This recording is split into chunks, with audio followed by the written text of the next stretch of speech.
Bonjour à tous et bienvenue à une nouvelle exploration en profondeur. Bonjour. Aujourd'hui, on va se pencher sur une idée assez fascinante en matière de négociation. Oui, Vous nous avez suggéré de remettre en question cette pratique qu'on a tous d'argumenter. absolument. On va décortiquer cette perspective ensemble et voir ce qu'elle implique concrètement. D'accord.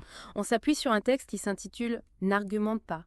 Oui, un titre assez provocateur. Tout à fait. Et l'idée centrale qu'on va explorer, c'est pourquoi l'argumentation souvent perçue comme essentielle pour convaincre pourrait en réalité nuire à des accords réussis. C'est une perspective intéressante. En effet. L'auteur nous dit « n'argumentez pas D'accord. ».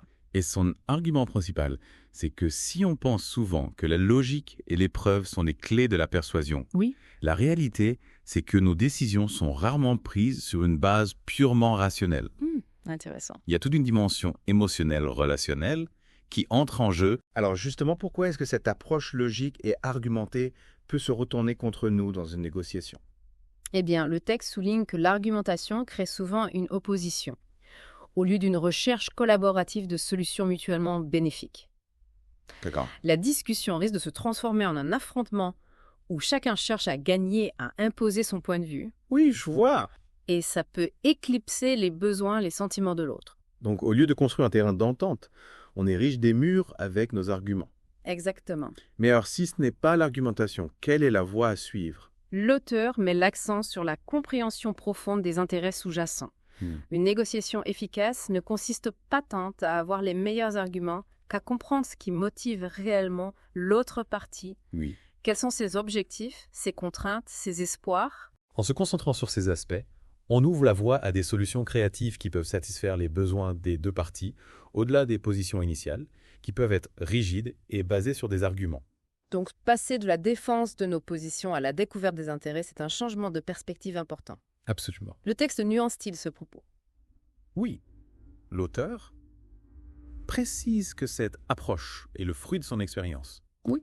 Il ne prétend pas détenir une vérité absolue, mais plutôt partager une perspective qui lui a été utile. D'accord. C'est une invitation pour vous qui nous écoutez à considérer votre propre vécu, vos propres négociations réussies ou non, et à voir si cette idée résonne avec votre expérience. Une invitation à la réflexion personnelle. Exactement.